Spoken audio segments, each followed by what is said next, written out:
Welcome back to Movie Recaps 2.0. Today I will show you a disaster movie from 2020, titled Greenland. Spoilers ahead. Watch out and take care. We see construction work being done on top of a massive building. Two men are talking about some delays. The one that's frustrated with the situation is the boss, John.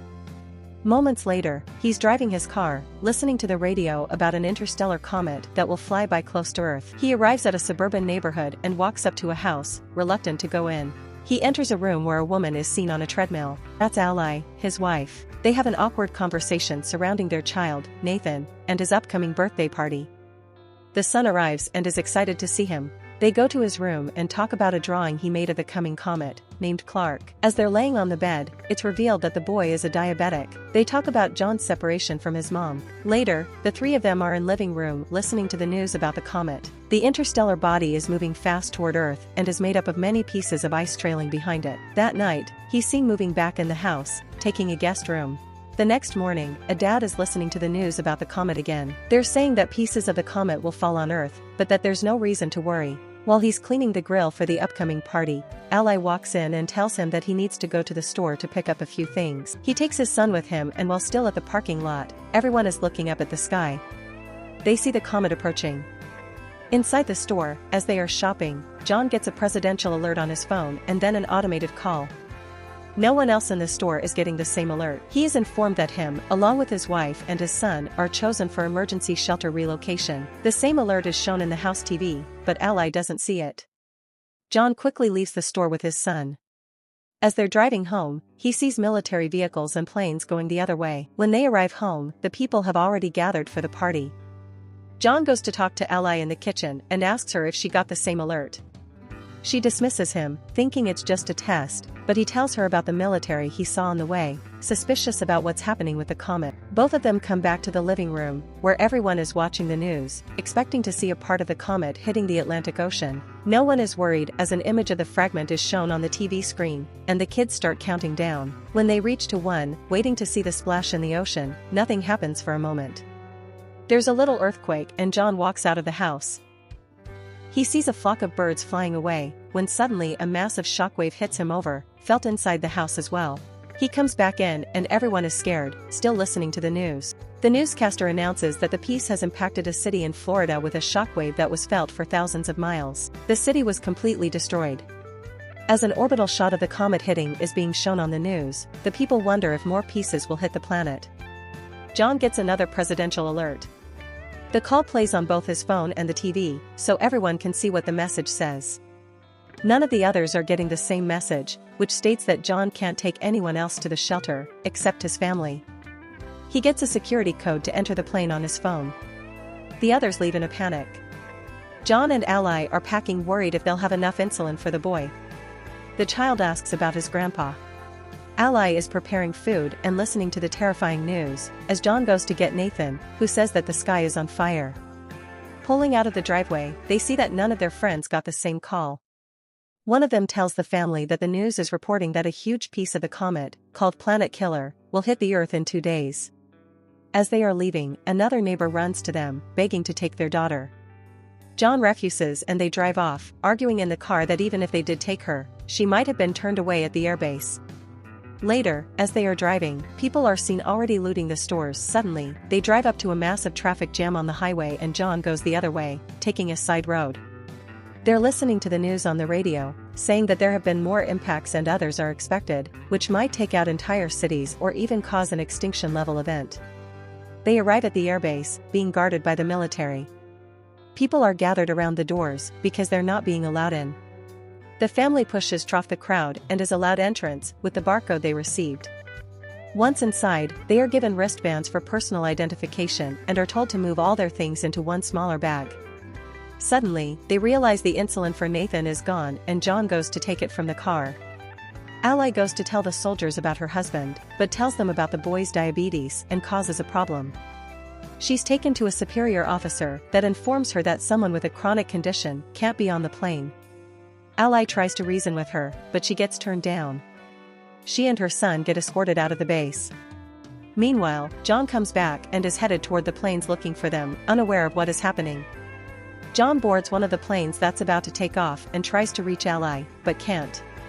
One of the passengers there sees the insulin and tells him about the rules regarding chronic illnesses. John panics and asks to leave the plane.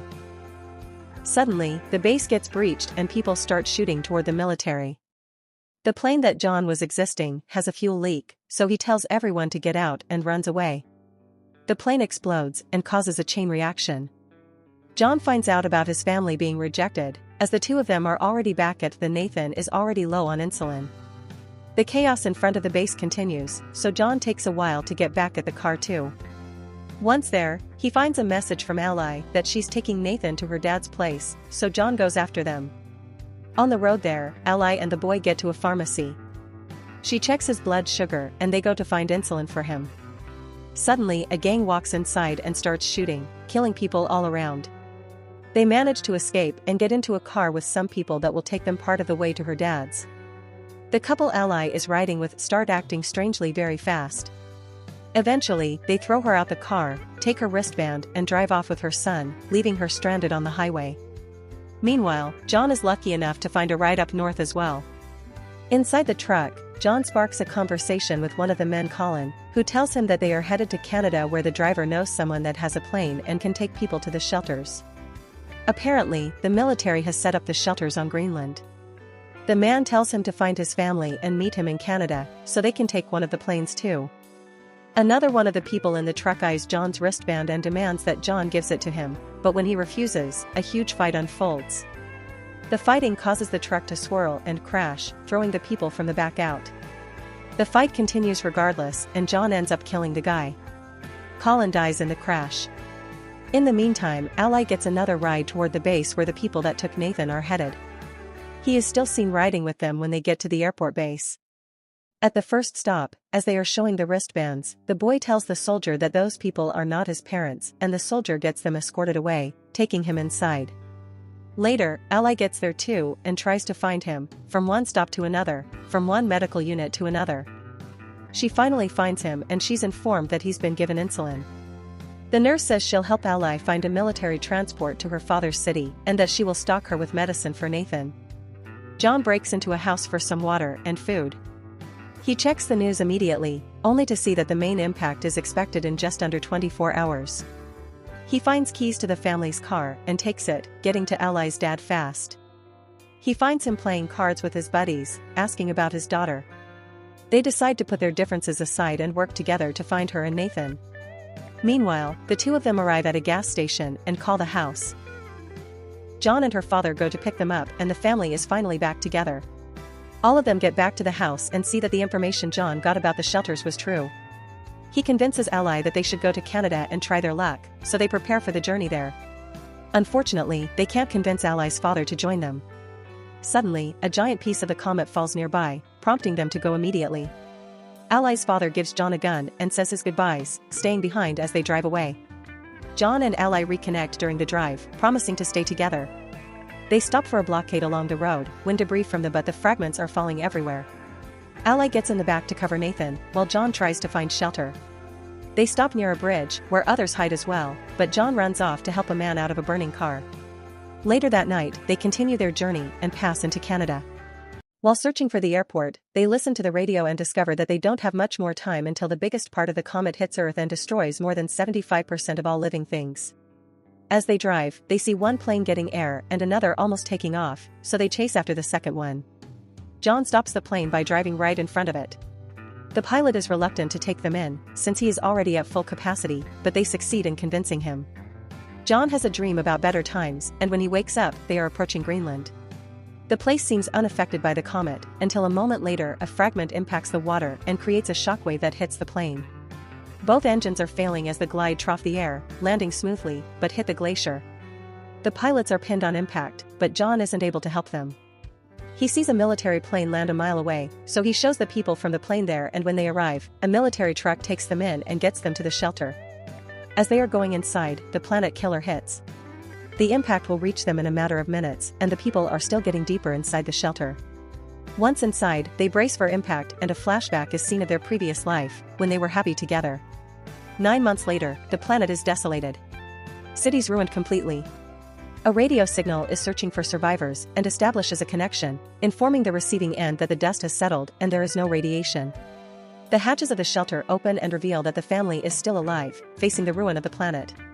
Make sure to subscribe and turn on notifications so you can watch more videos like this. Thanks for watching.